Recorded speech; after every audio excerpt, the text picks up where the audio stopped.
seated at the Speaker's Gallery, being the Honorable Wycliffe Oparanya, EGH,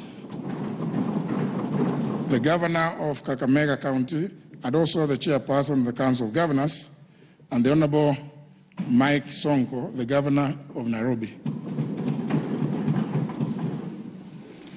They are all welcome to Parliament today. Your Excellency, I take notes and I'm grateful for your acceptance to preside over the launch of the Kiswahili version of the National Assembly Standing Orders after today's address. This is going to be the second major milestone towards the use of Kiswahili in parliamentary proceedings after the first one in 1974, which was undertaken following a directive to Parliament by the founding father, His Excellency Jomo Kenyatta. Towards this end, I'm grateful that our public universities partnered with us in making the translation of the English version of our standing orders into Kiswahili. Of particular mention in this regard, Your Excellency, is the University of Nairobi, represented here today by the Vice Chancellor, Professor Stephen Kitahi Kiama,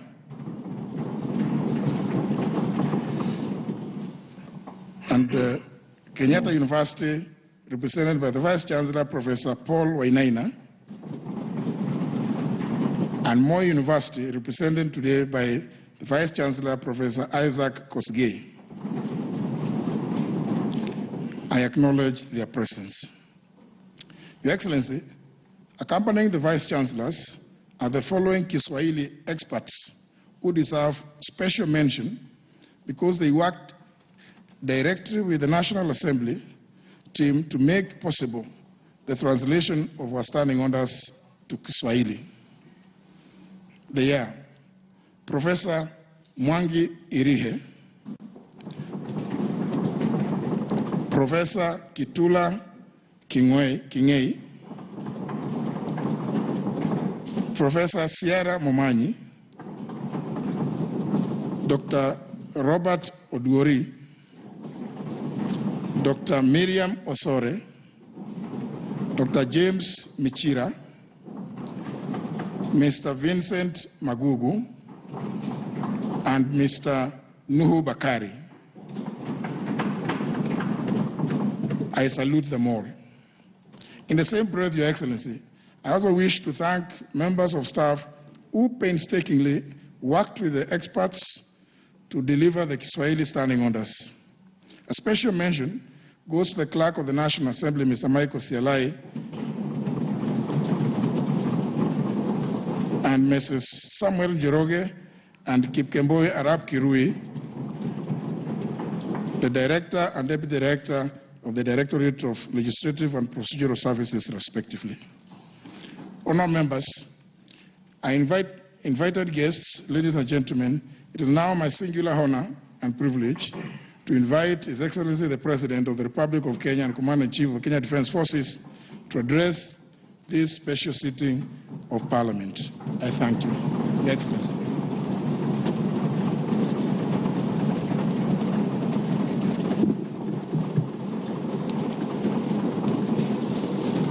Asanteni sana.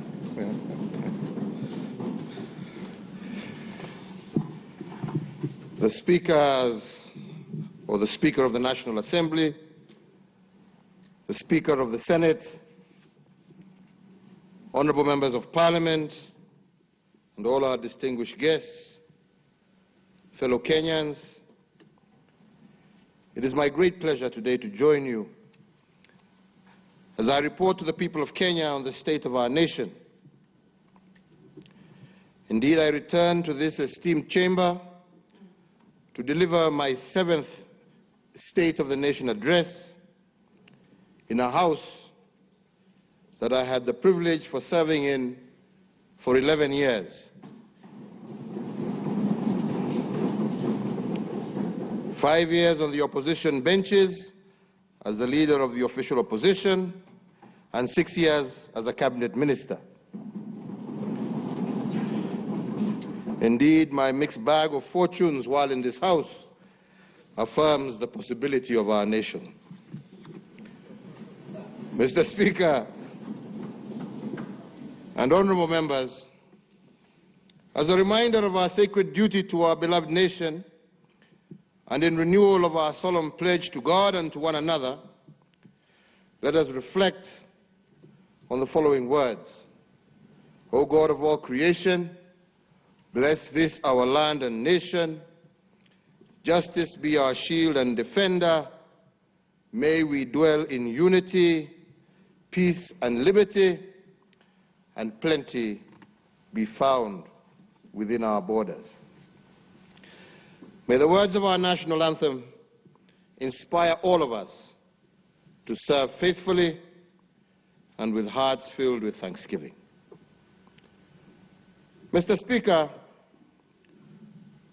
today as I deliver the State of the Nation address, I will also report on measures taken and the progress achieved in the realization of our national values in line with Article 132 of our Constitution.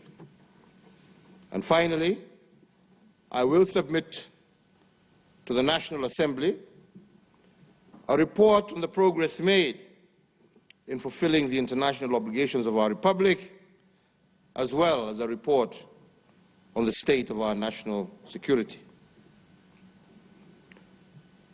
Mr. Speakers,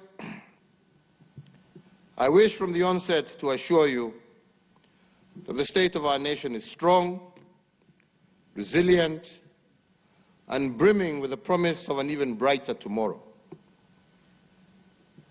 I deliver this State of the Nation address in the midst of extraordinary global, economic, social, and health disruptions which have not spared us. These disruptions necessitated the rescheduling of this address for about 6 months. So before I embark on that solemn constitutional duty, I note with satisfaction the critical role Parliament has continued to play in facilitating and driving the realization of our national vision by appropriating resources and by oversighting the executive at both levels, the judiciary of our Republic. I particularly commend both houses for your superlative support for the measures sought by the executive with regard to the national emergency response to the coronavirus pandemic, and for approval of all statutory instruments issued under the Public Health Act and the Public Order Act as part of the containment measures rolled out to stem the spread of this deadly disease. I also convey my gratitude to the National Assembly for the expeditious consideration of my nominees to various state offices, including ambassadors, high commissioners, and permanent representatives to Kenya's missions abroad. And I note with appreciation that our latest state nominee, being our nation's inaugural data commissioner, was also duly considered by the House. Asanteni sana. Mr. Speaker, sir, I am pleased to confirm to this House that the rollout of the unique personal identification number, Huduma number, with all its attendant benefits, is now fully on course. We are desirous of accelerating the implementation of our national transformative agenda. In this regard, I urge Parliament to prioritize the consideration of various seminal bills that are pending before the legislature, such as the National Aviation Management Bill, which once enacted will anchor the turnaround of the pride of Africa, our national carrier, Kenya Airways. Also before the House is the Statute Law Miscellaneous Amendments Bill, the Business Amendment Bill number 2 of 2020, and the proposed legislation on the administration of referenda and on enhancing governance and on deepening our anti-corruption efforts. Honourable members, as we ushered the third decade of the 21st century, we as a country were invaded by locusts threatening to disseminate our food baskets and the livelihood of millions of our farmers. In the far east part of the globe, a new disease, COVID-19, was emerging, devastating millions of people. The World Health Organization declared the COVID-19 outbreak a public health emergency of international concern on the 30th of January 2020, and further went on to declare it a pandemic on the 11th of March 2020. The COVID-19 pandemic has led to an unprecedented loss of life, global economic slowdown, the postponement of major cultural, religious, political, and sporting events, including the 2020 Olympic Games. It also led to the shutting down of borders and airspaces, the closure of institutions of learning, disruption of production and supply chains, a massive strain on health systems in every nation on earth, and tremendous pressure on individuals, families, communities, and entire nations. On the 28th of February 2020, through Executive Order number 2 of 2020, I established a framework to upscale and coordinate Kenya's preparedness and response to the coronavirus threat. Kenya's first case of COVID-19 was confirmed on the 13th of March 2020. In the days and weeks that followed, my government put in place a series of public health measures to stem the spread of COVID-19. These included Kenya's first ever nationwide curfew since independence, the restriction of movement into and out of most affected counties, the shutdown of learning institutions, a ban on public and social gatherings, restriction on the number of passengers in public service vehicles, among other containment measures. Our health institutions also ramped up their preparedness by training their staff on management of the disease, by creating isolation areas, and by procuring the deployment and deploying the relevant equipment and medication.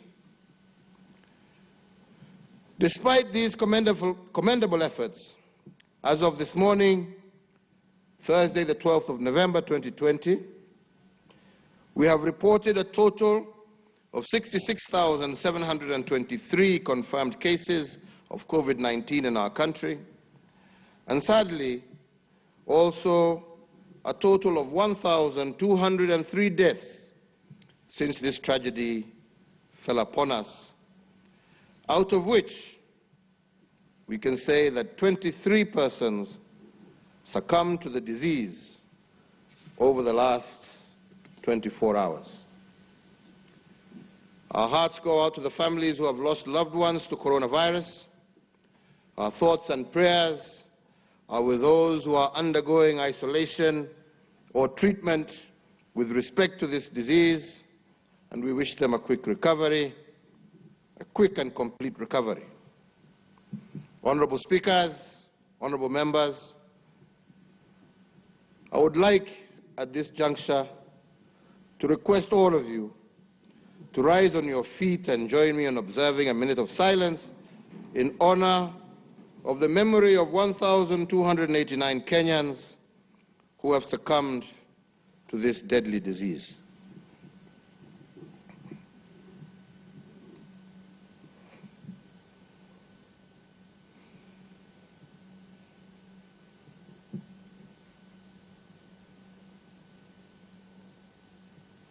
I thank you. Honorable Speakers, it is my plea to this House and to all Kenyans that we must not succumb to COVID fatigue. We must not backtrack from our vigilant fight against this pandemic. And on our part, as leaders, our stamina for discipline must not diminish. If the people fall short of giving their best at this time, we, the leaders, have no option but to give our all. As I said recently, we must know the way, go the way, but also show the way. Mr. Speaker, we also once again honor and commend all our frontline health workers across the country, and we shall forever be grateful for their service under tremendous strain and challenging conditions. We also recognize and honor all other first responders, frontline staff, and essential workers who have selflessly gone above and beyond the call of duty and ensured that the Kenya flame continued to burn bright. The COVID-19 pandemic began against the backdrop of a steady economic growth rate of 5.4% in 2019. Our focus in implementing the Kenya Vision 2030 and its medium-term plan, dubbed the Big Four Agenda, has been bearing fruit. As a result, most of the major economic sectors evidenced impressive growth last year, including manufacturing, agriculture, tourism, and financial services. However, when it became apparent that the COVID-19 pandemic threatened to erode the significant economic gains we had made in 2019 and preceding years, on the 25th of March 2020, I did announce state interventions to cushion Kenyans against adverse economic effects of COVID-19 pandemic that warranted the national exchequer to forego taxes amounting to Kenya shillings 176 billion. These tax measures included the temporary suspension of the listing with the credit reference of any person, micro, small and medium enterprise, and corporate entities whose loan accounts had fallen overdue or was in arrears. 2, the immediate reduction of VAT from 16% to 14%. 3, 100% tax relief for all persons earning up to Kenya shillings 24,000. 4, reduction of pay as you earn from 30% to 25%. 5, reduction of corporation tax from 30% to 25%. Indeed, number 6, we did also instruct that all ministries were to pay approximately Kenya shillings 13 billion of verified pending bills so as to improve liquidity in the economy and ensure that businesses remained afloat by enhancing their cash flows, with the private sector also being encouraged to clear all outstanding payments owed within themselves. The Kenya Revenue Authority was directed to expedite the payment of all verified VAT refunds claims amounting to Kenya shillings 10 billion within 3 weeks, or in the alternative, allow the offsetting of withholding VAT in order to improve cash flows for businesses. Number 8, that Kenya shilling 6 billion from the Universal Health Coverage Kitty was to be immediately appropriated strictly towards supporting counties and the recruitment of additional health workers to support in the management of the spread of COVID-19. And number 9, the lowering of the central bank rate from 8.25% to 7.25%, so as to prompt commercial banks to lower interest rates applicable to their borrowers and thereby availing much-needed affordable credit to micro, small, and medium enterprises across the country. Number 10, the lowering of the cash reserve ratio from 5.25% to 4.25%, so as to provide additional liquidity of Kenya shillings 35 billion to commercial banks in order to directly support borrowers that were distressed as a result of the economic effects of the COVID-19 pandemic. And number 11, that the Central Bank of Kenya was to provide flexibility to banks with regard to the requirements applicable to loan classification and provision of loans that were performing as of the 2nd of March 2020. In addition, my administration, with the support of Parliament, further initiated an Endpoint economic stimulus program amounting to some 56.6 billion Kenya shillings. The major objective of the program was to return the economy to the growth trajectory it was on pre-corona by increasing demand for local goods and services, cushioning vulnerable Kenyans, securing household food security for the poor, and creating employment and incomes. More importantly, the program sought to enhance liquidity in support of the business sector, particularly micro and small enterprises. Accordingly, we set aside a further Kenya shillings 5 billion for the operationalization of the credit guarantee scheme. The recovery program also targets to revamp a broad spectrum of economic sectors by hiring 5,000 health workers and 11,000 interns, even as it supports our teachers as they continue to enhance the delivery of knowledge to our children. It further seeks to create 100,000 job opportunities for the youth, besides implementing a subsidized farm input scheme for vulnerable households, and parts of the resource allocated will be utilized on the ongoing fabrication of 250,000 school desks crafted by local artisans. Mr. Speakers, despite the very difficult times that we have faced as a nation, our people have remained resilient. In the face of tremendous economic challenges and the health crisis we are facing, the majority of us have truly been our brother's keeper. Not only have we stood with our family members and friends going through hard times, we have also acted responsibly by following the laid-down public health directives.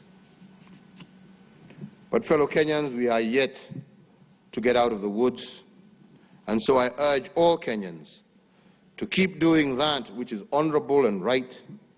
As a nation, we will overcome and thereafter soar to even greater heights. Mr. Speaker, the COVID-19 pandemic has brought to the fore the urgent need for us to upscale our implementation of the universal health coverage pillar of our Big Four, which pillar seeks to eradicate the poverty of dignity and transition our nation into an era where no Kenyan should be forced to sell their land in order to settle their medical bills, or be forced to make a choice between buying much-needed medicine and using money to feed their children. An impossible choice.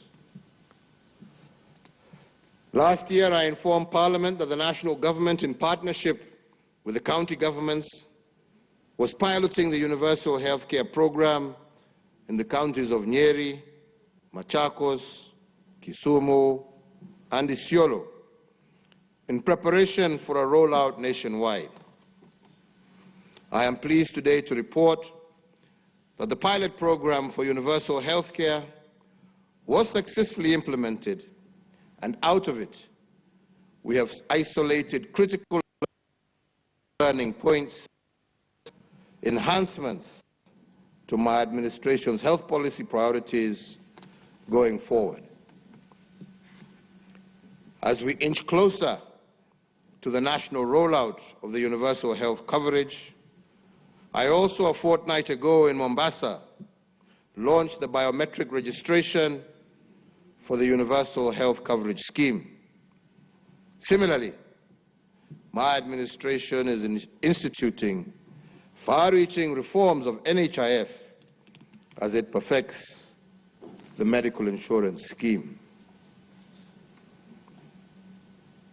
Honourable Members of Parliament, it is notable too that there has been a phenomenal increase in mental illness across the country and indeed around the world, which has caused serious national distress and anguish in our families. As a government that cares, I have established an office in the Ministry of Health with the full responsibility of spearheading our national response to this latest disruption to our social order and our nation's wellness. To institutionalize this initiative, I have issued an executive order establishing an ultra-modern national mental health hospital and also elevated Mathare National Teaching Referral Hospital as a semi-autonomous specialized hospital, and I shall be looking to this House to support in the funding of this facility.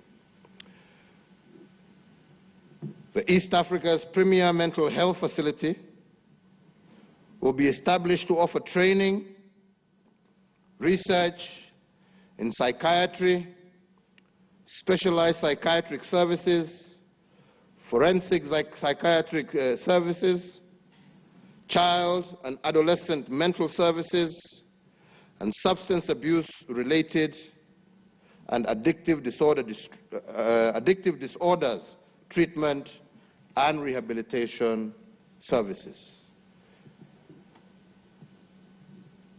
Challenges to our public health notwithstanding, I am confident that in partnership with the county governments, we are on course to realize the aspirations that we have of universal health coverage for all.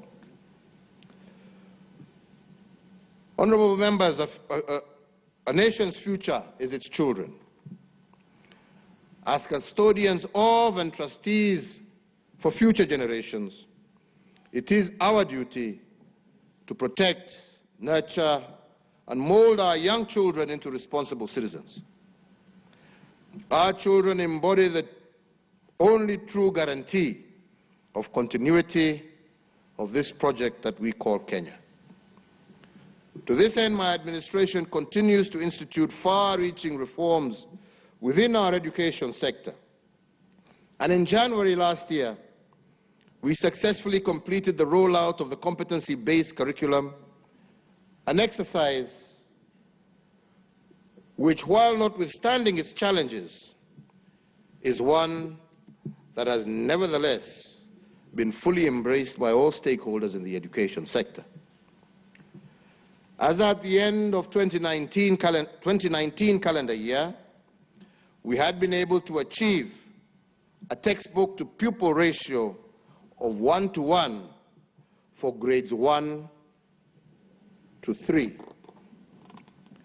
I assure this distinguished sitting that the journey to replace the 844 system with a new fit-for-purpose curricula is well underway, and refinements are being undertaken in the course of implementation. Honorable members, as a parent and also as a grandparent, I share in the pain and frustration of most parents in having our children home for nearly an entire year. However, as a responsible government, we put the health and safety of the children as the paramount consideration. The gradual and phased reopening of schools that began with the examination classes is being carefully monitored at all levels so as to ensure that our young Kenyans are safe and secure as they continue preparing for their national examinations. The Ministry of Education will, within 14 days of the date hereof, announce the 2021 academic calendar, with all other classes expected to resume learning in January of 2021. Still on the subject of our basic education, I made a commitment to the nation during my last State of the Nation address that no child should be left behind, meaning that no child be denied their right to access education. I am pleased to report to this House that for the second year we have been able to achieve a transition rate of 100% from primary to secondary schools. And even as we prepare to reopen schools, I once again reiterate that no child will be left behind, even those who unfortunately have transitioned into being young parents. Honorable Speaker, we must say that in the face of these undoubtedly impressive gains, we must guard against resting on our laurels. The next frontier in the quest to providing education for all is to improve our education in Kenya by enhancing quality of education, both in terms of physical structure as well as content. It is evident that our public day and boarding secondary school infrastructure is overstretched. As a result, our students are suffering congestion in both classes and dormitories. These challenges, however real, must not stop us from pursuing what we know to be the right thing for our children. Rather, they should act as motivation for us to work even harder. Through a combination of interventions, both policy and financial, involving the Ministry of Education, county governments, and members of the National Assembly, through the National Government Constituency Development Fund, we shall have the necessary resources to address the infrastructure gap to our education sector conclusively within the next 24 months. In this regard, I therefore appeal to members of the National Assembly that the use of funds under your oversight should be used primarily to respond to the immediate and short-term needs of our learners. Currently, there is an urgent need for construction and equipping of more dormitories, classes, and other amenities to further facilitate ease of learning for our children. Indeed, conscious of the fact that significant financial resources will be deployed towards the construction of at least 12,500 new classrooms and related school facilities. And in that regard, the Ministry of Education and the Ministry of Transport, Infrastructure, Housing and Urban Development have been instructed that by the 1st of December 2020 to issue a new set of building guidelines for school infrastructure that allows the use of appropriate and cost-effective building technologies suited to the varied geographies of our nation. The intervention of these guidelines will achieve transparent and standardized bills of quantity that will guarantee value for taxpayer money. For every shilling that we put into school infrastructure, we must seek to obtain more classes built to acceptable standards.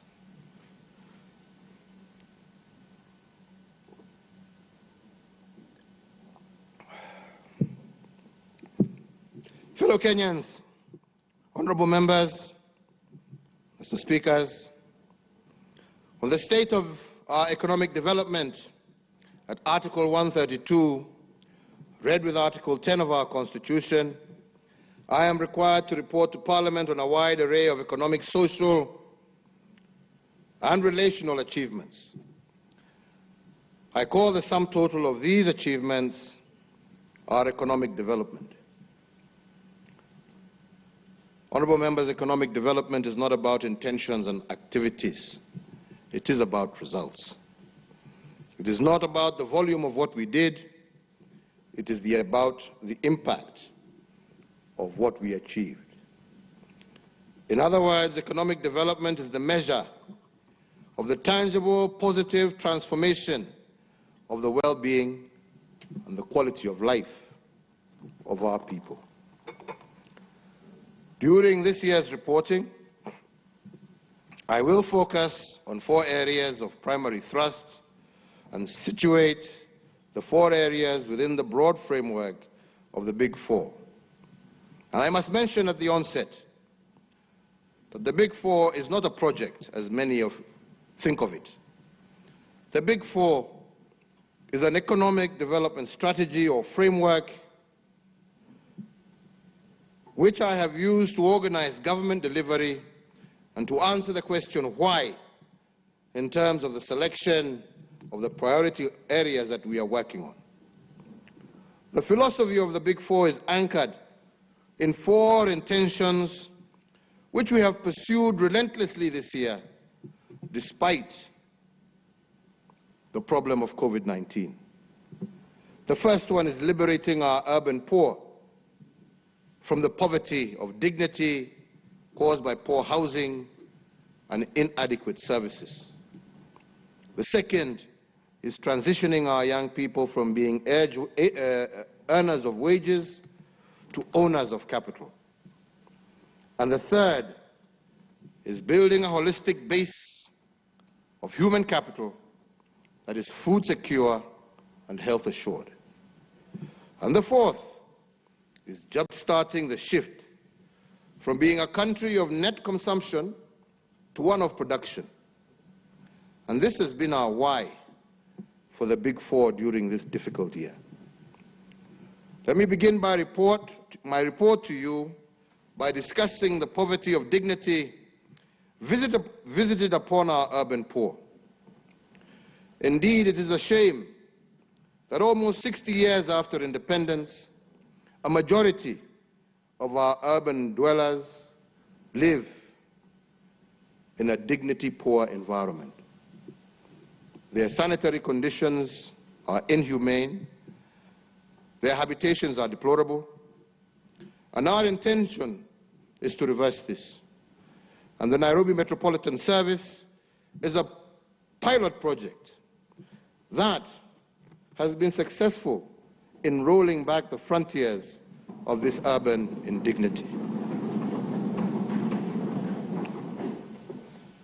The other intervention we have engaged in is that of affordable housing under the Big Four.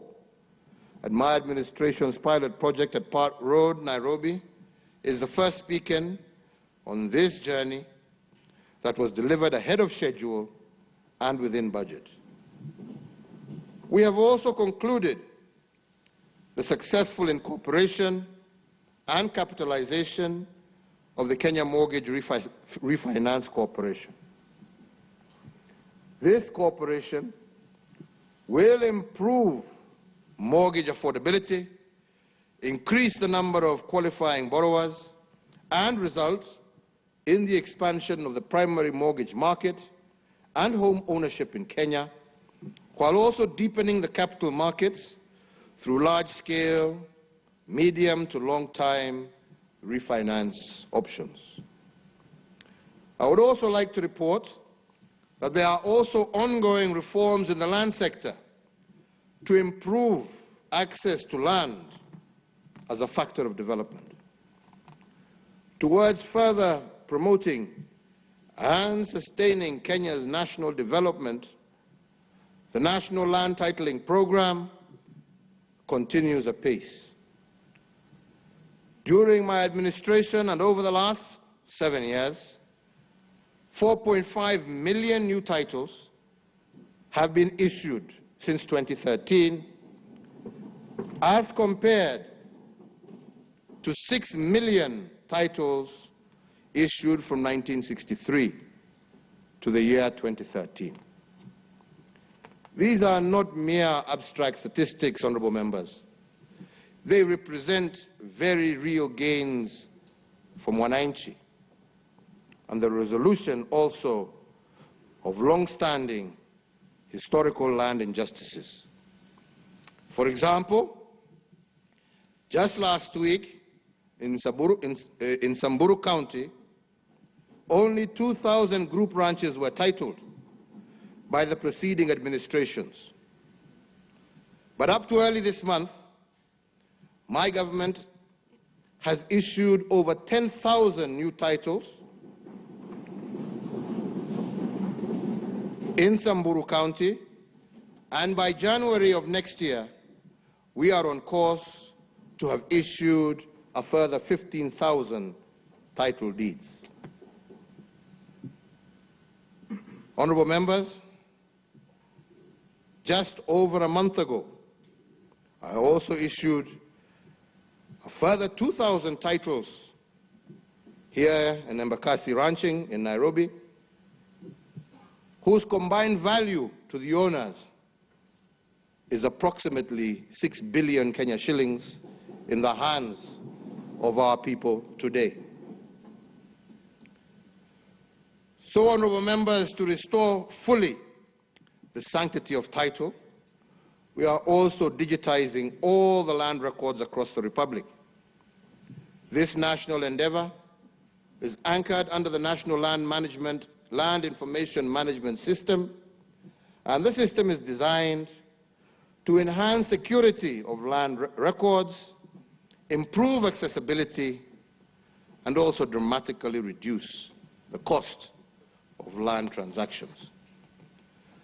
I call on all stakeholders, and in particular the Law Society of Kenya, to embrace and support this positive transformation that removes land information management in Kenya from its current 19th century system and standards to those that are more appropriate to the 21st century. Other reforms in this sector include the formulation of the Sectional Properties Bill to bring legal clarity to the ownership of sectional properties. The bill is in its final stages before introduction to this esteemed House. My prayer to you, honorable members, is that we may pass this bill that will allow millions of Kenyans access mortgage and credit for their apartments and smaller dwellings, and to create greater equity for all our people. Honorable members, let me underscore that eradicating the poverty of dignity is not just about securing tenure and dignified habitations. The poverty of youth dignity is also one of the areas that we have focused on. Youth pessimism and fatalism can also be turned to patriotism. If youth are liberated from the poverty of dignity, we have worked hard to give youth self-esteem and a sense of purpose. And we have done this because dignity comes from self-reliance and a sense of contributing to society.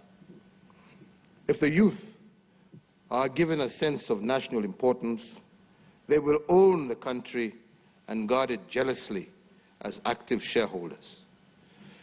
Initiatives such as contracting youth artisans as suppliers to the Big Four projects is a visible example of this approach. The second intention under the Big Four during this report period has been about young people. My government's objective has been to shift our young people from being earners of wage to owners of capital. We have modeled this through engaging them in collective action. As we seek to grow our industries and create jobs in the manufacturing sector, we must of necessity have the manpower with requisite skills to match the needs of industry. Majority of the skills required are with respect to blue-collar jobs.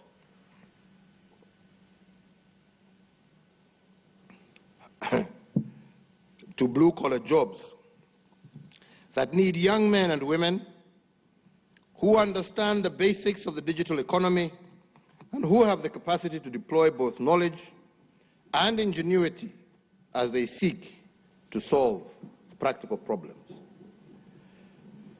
It has taken considerable effort on the part of my administration to educate both parents and young people that there is a viable education pathway for Form 4 leavers who do not achieve the necessary grades to pursue university programs.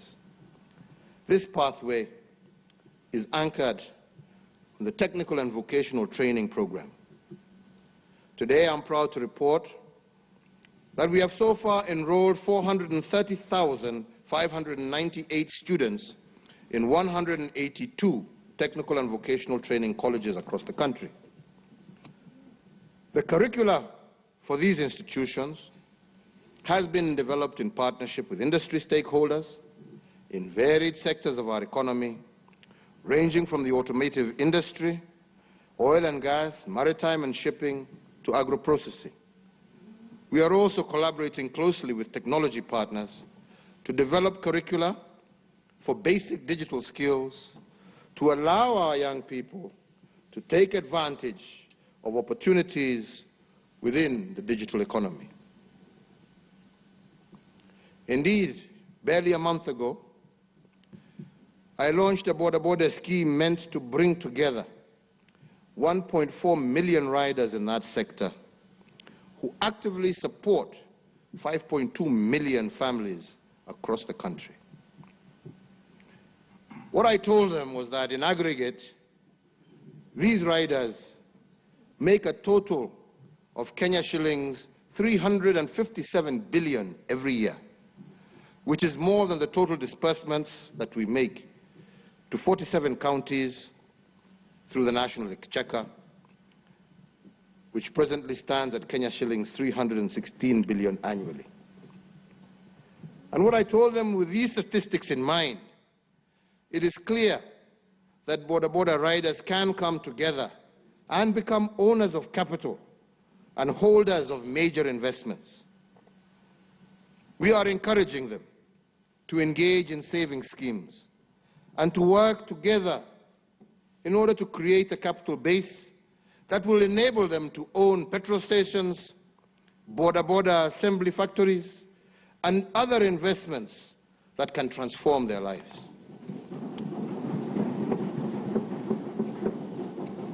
Shifting our youth to become owners of capital also requires us to develop productive capabilities that move from the rudimentary to the complex operations.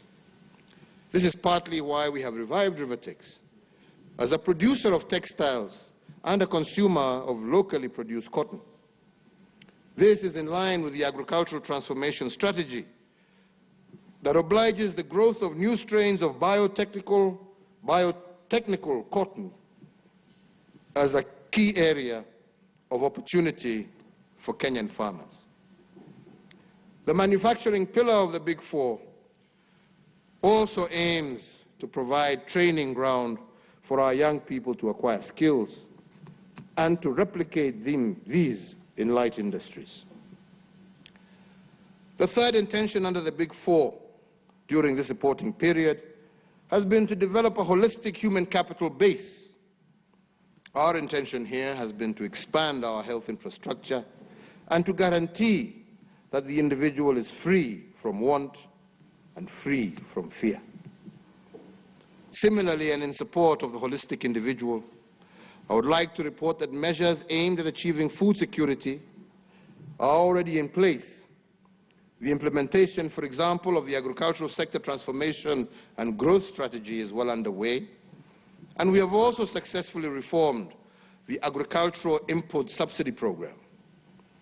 If we can achieve this intention of developing a holistic human capital base, then we will increase our national productivity and enhance our economic development.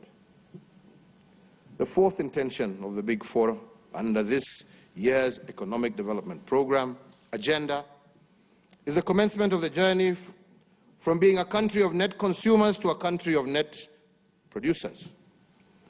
And in order to make this shift, we must admit that we cannot experience any significant progress in manufacturing and agro-processing without the building of transport systems and making significant investments in energy.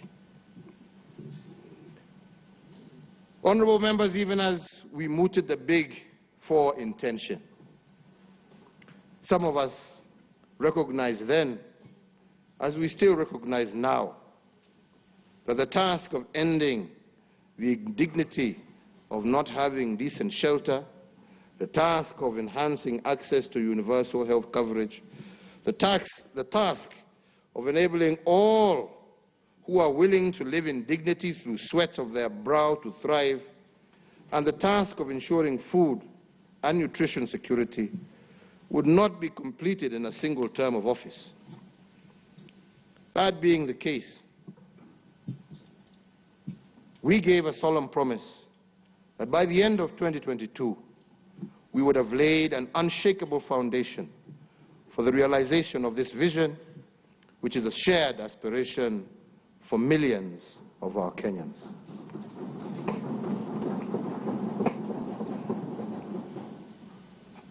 As an enabler to the Big Four agenda, my government will continue to roll out seminal programs in response to the needs of businesses, both large and small. We are continuously enhancing the ease of doing business and creating an enabling environment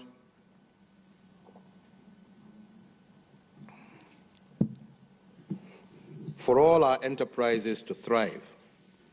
Earlier this week, I commissioned a transit shed at the Kenya Railways Nairobi and dedicated it as a clearing point for cargo imported into the country by our small traders, saving them the agony and inconvenience of delayed clearing of their trade wares, as well as saving them considerable financial cost. The dividends of our sustained reforms and investments over the last few years continue to enhance our nation's competitiveness and ranking globally. We have recorded many milestones thus far, such as Kenya's 80-slot improvement since 2014, with our nation currently ranked at number 56 globally, and ranked third in sub-Saharan Africa on the Ease of Doing Business Global Ranking Report. This from a low of 136th position globally in 2014. As an affirmation of our place of pride within the community of nations, Kenya now ranks #1 globally in protecting minority investors and 4th globally in terms of getting credit. The number of companies registered daily has increased by 500% from 30 in 2014 to 200 in 2020, and a daily average of 300 during the COVID-19 period. On aggregate, 400,000 companies are annually now registered in Kenya. My government, watu wanafanya biashara tu huko, hata nyinyi. My government has heeded the cries for bold and decisive actions to reduce the unnecessary regulatory burden occasioned by the multiplicity of licenses at both the national and county levels. Our initial focus in Nairobi City County has seen the waiver of a single business permit to all new businesses registered in Nairobi for the first 2 years of their operations, effective March of this year. We have also waived the presumptive tax requirement for all new businesses. These two initiatives and others within our Ease of Doing program will now be aggressively rolled out nationwide as we endeavor to make it easier for both local and international investors to set up, operate, and expand their businesses. And our endeavor is to make Kenya the best country on the continent in doing business by the year 2022. And for this,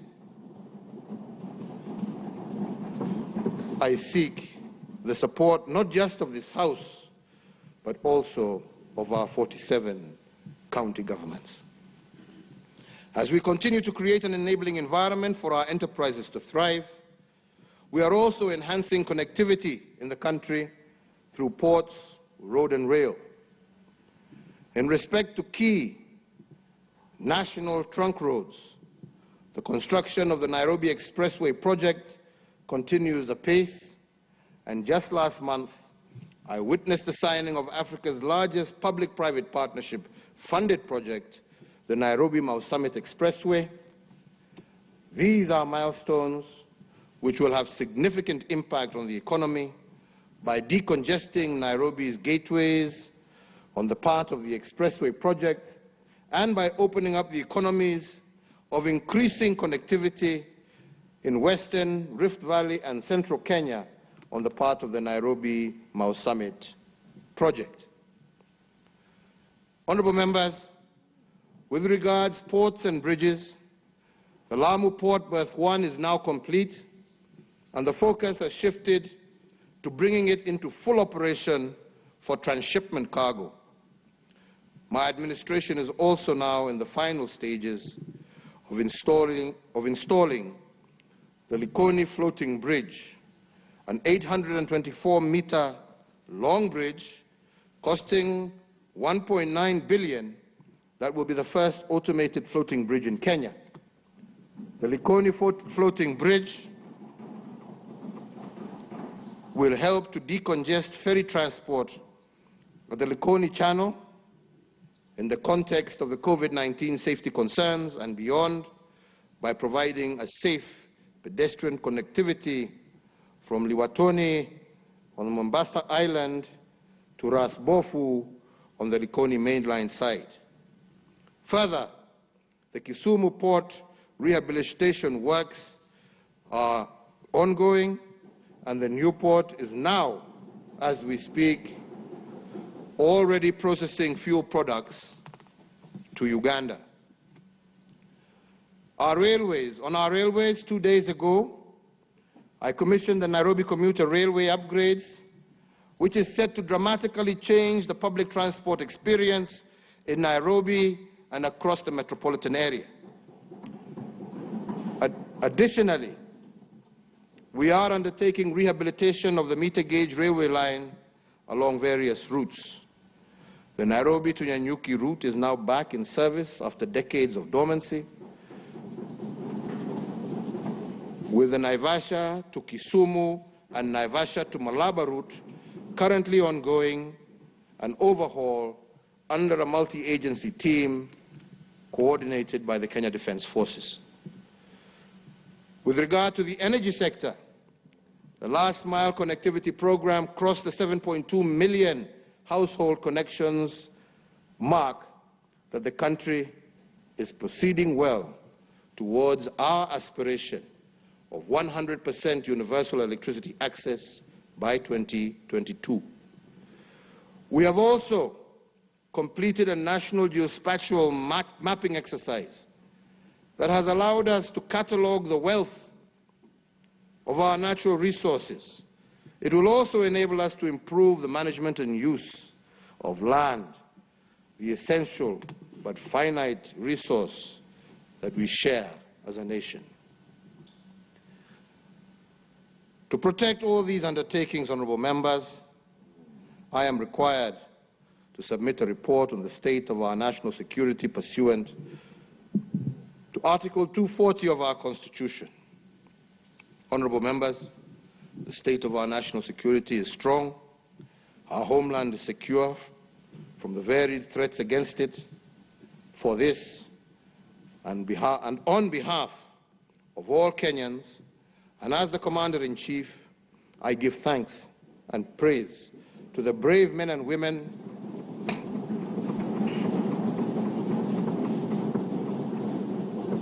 of our security services. They have continued to rout out terrorists, arrested and prosecuted many. Their plots are detected and disrupted before they can cause serious harm to more innocent Kenyans. The war against crime and criminality continues apace, driven by the National Police Service that continues to undertake technological, human resource, and skills development to better service Kenyans. And while we celebrate the state of our national security, we must also recognize that our region is increasingly unstable. We are witnessing the escalating conflicts being caused by ethnicized and regionalized competition for political power. As has always been the case, we, as a country, are working hard to support peace and reconciliation processes where they are needed the most. We seek to export our peace and pragmatism to our region, knowing that success in our region will further secure our nation. Honourable members, we must always remember that the wages of bad politics is the people's suffering and ruin. Many neighboring countries today need a handshake. They need a politics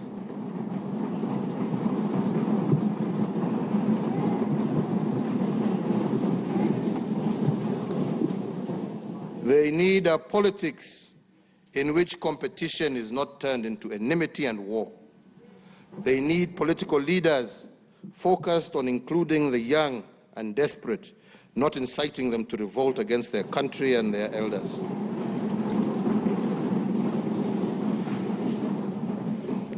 We have learned as Kenyans that elections alone cannot bring peace and unity to a divided people. For that, leaders must reach out to each other and build bridges over turbulent waters to allow the people to cross into safety and prosperity. Our state of national security will remain strong as long as we practice inclusive and sober politics. I ask the members of this House, all leaders, and all Kenyans to deeply ponder their role in promoting the politics that assures our security, deters our enemies, and is focused on serving the people. My administration is also implementing the following reforms in the security sector: the expansion of the National Police Service Control and Command Center for Surveillance and Communication, the successful launch of the Digital Occurrence Book Pilot Project, and in addition, I recently and very proudly unveiled the National Security Innovations exhibition at the Kenya Wildlife Service Law Enforcement Academy in Manyani in Taita Taveta County. This was a youth-driven, innovative project aimed at leveraging on technologies to address problems facing citizens, from cybersecurity, crime, revenue collection, gateways, social media communication, to geospatial mapping and resource consolidation, and even the manufacture of small arms. My government recognizes the important role played by ICT and innovation in overall national development. Information communication technology has greatly improved access to government services and enabled Kenyan youth access job opportunities outside Kenya. To ensure that Kenyans continue to enjoy these benefits, my administration has increased access to ICT infrastructure and connectivity through the rollout of the basic voice infrastructure in 67 sub-county locations in all unserved areas.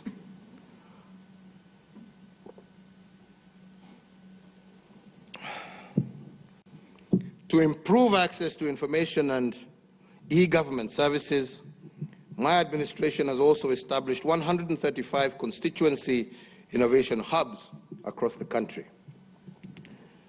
Honorable Speakers, as part of my functions as President, I am also requested to submit a report for debate in the National Assembly on the progress made in fulfilling the international obligations of the Republic. At the end of this address, I will indeed submit this report to this House.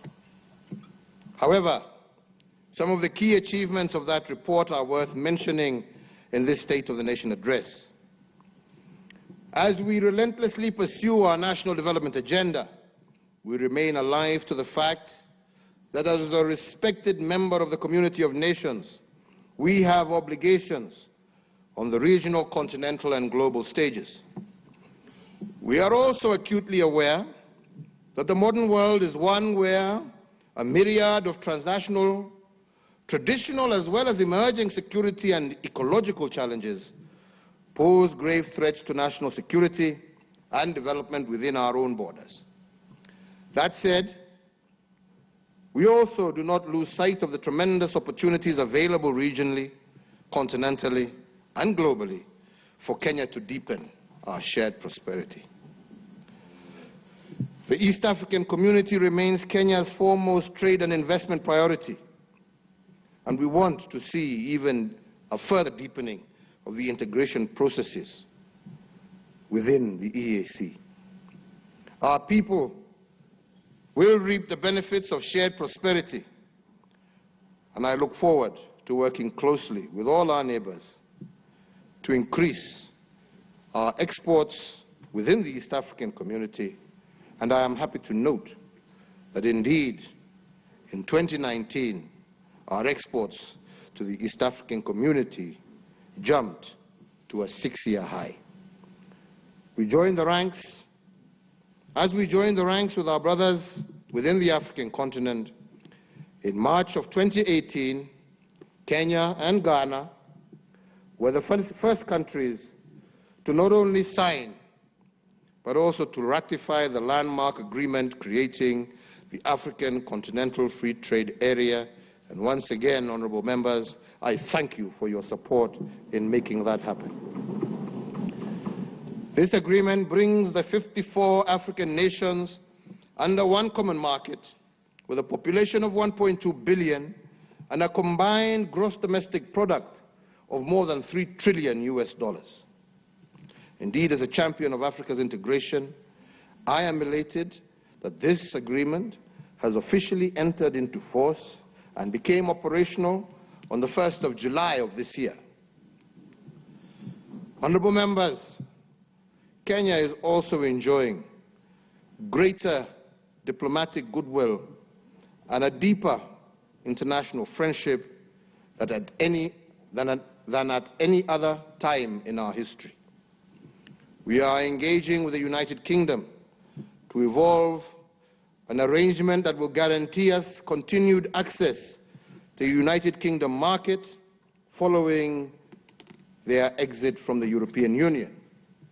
Similarly, we are proactively consulting with the United States of America for a solution that will ensure Kenya's continued access to the United States market beyond 2025, when the Africa Growth and Opportunity Act comes to an end without the need for the PAC's further renewal.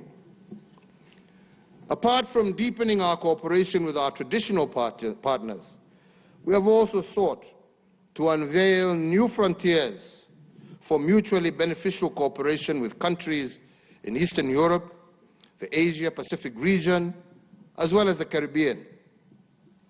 I am pleased to report to this House that last year Kenya assumed the presidency of the Organization of African and Caribbean and Pacific States for the period of 2019 to 2023. Based on our strong conviction that we should leverage on our rich experience and leadership to articulate Africa's issue in the global arena, we offered also our candidature for the non-permanent seat at the United Nations Security Council for the period 2021-2022. We obtained the overwhelming endorsement by the African Union, which was reaffirmed during the 33rd Ordinary Session of the Assembly of Heads of State and Government that took place in Addis Ababa in February of 2020. And I am pleased to report that when elections were held in June this year, Kenya was elected as a non-permanent member of the UN Security Council for that period of 2021-2022. Being a member of the most influential body of the United Nations gives Kenya an opportunity to play a more significant role in the pursuit of peace and security. And I wish to thank the African Union for its support, as well as the many friendly nations across the world who voted for us, for this is indeed a big win for Kenya and Africa. Honourable members, I will conclude my remarks today by touching on the deliberate steps that we have taken to place Kenya on a path to a greater national unity, inclusivity, peace, and reconciliation. In March of 2018, the former Prime Minister, the Right Honourable Raila Amolo Odinga, and I launched the Building Bridges to a New Kenyan Nation initiative.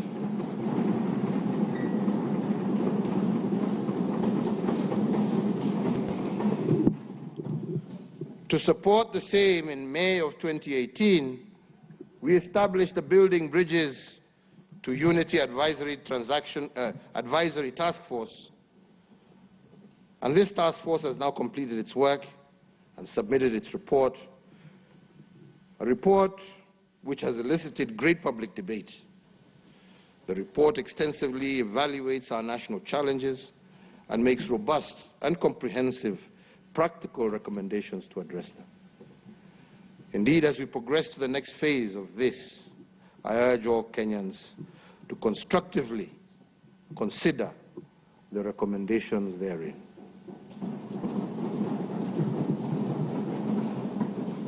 More importantly, let us continue to address ourselves to these issues with a view to effecting far-reaching changes that will address the perennial challenges that we have faced as a nation, the challenges of negative ethnicity, inclusion, equitable development, and indeed our fight against corruption. Honorable speakers, honorable members, fellow Kenyans, like Moses in the Bible, who sat at the top of Mount Nebo and saw the future that the people of Israel were about to cross into the promised land, I too have seen our future. This is what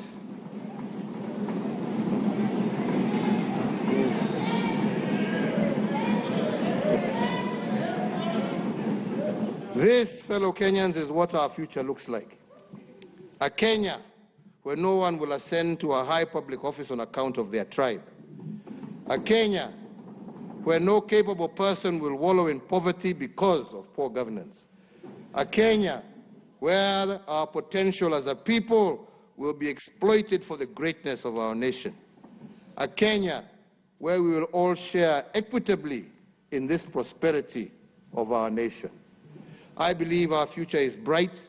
I believe the future is beckoning us. The future is here for us to take. Indeed, a future where truly justice will be our shield and defender.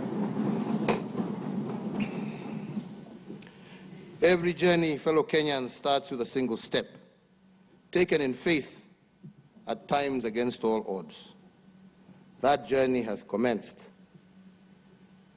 Major changes are needed to our Constitution and other laws so as to lay the foundation for the prosperous future that we seek. As a people, we must seize this constitutional moment, as I have said, to ensure that we deliver to future generations of Kenyan the future that they deserve. Indeed, Kofi Annan once aptly reminded us as a country that this world is not ours to keep. We hold it in trust for future generations. This moment in time is our meeting with destiny. When generations come long after we are gone, let them say that we made the right decisions at this moment, that we chose unity over division, that we dreamt of and birthed a happier, more harmonious and prosperous nation. Kenya, honorable members, is greater than any individual. Indeed,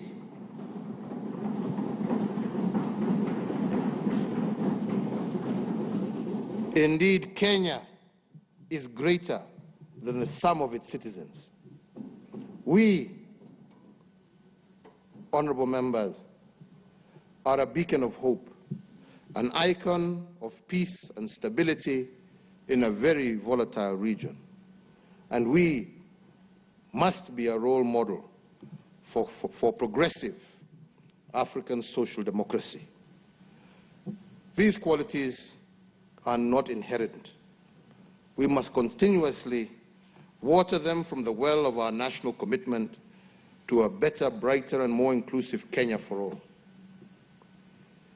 Honorable speakers, honorable members, finally, as we seek to grow our democracy and deepen institutional synergy within government, I challenge the leadership of our two houses of parliament to strive as much as possible, please, to resolve issues of concern by consensus building.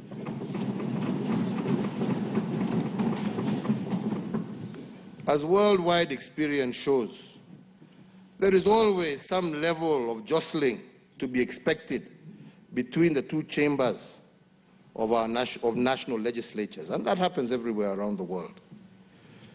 This happens as they each seek to better exercise their institutional mandates. However, honorable members, these issues should only escalate to external dispute resolution processes as a last resort. Doing otherwise hurriedly compromises the legislative authority of the House.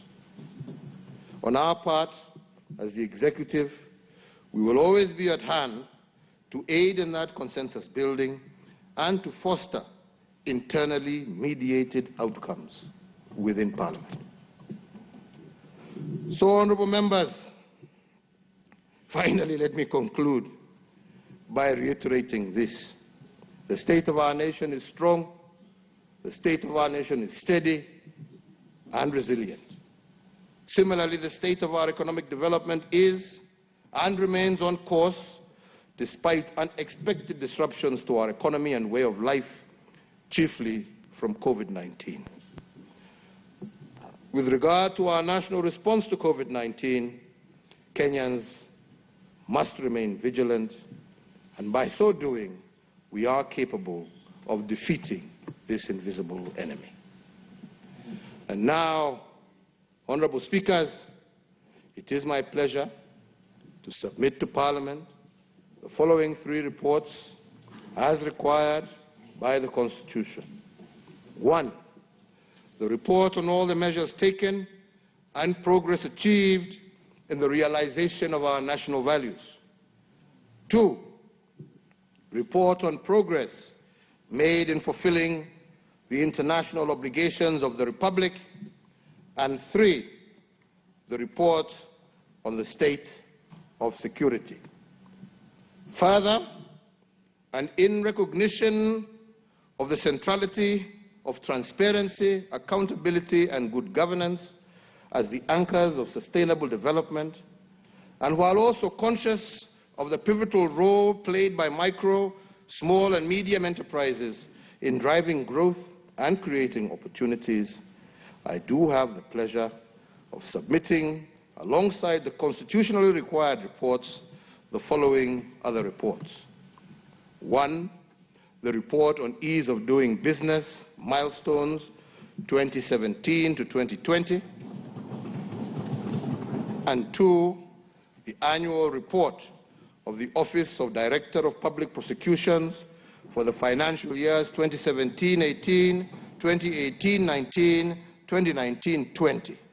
Kwa hayo machache na mengi, Mungu awabariki na Mungu ailinde taifa letu la Kenya. Asanteni sana. Thank you very much.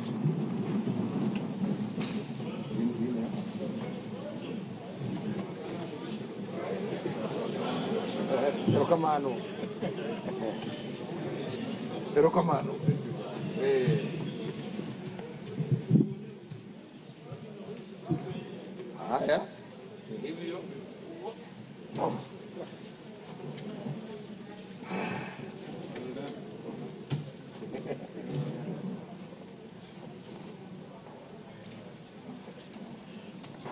Honorable members, you may be upstanding. Your Excellency the President, the Speaker of the National Assembly, honorable senators, honorable members of the National Assembly, it's now time to adjourn the Senate. The Senate stands adjourned until Tuesday, 17th November 2020 at 2:30 p.m. in the Senate chamber. I thank you.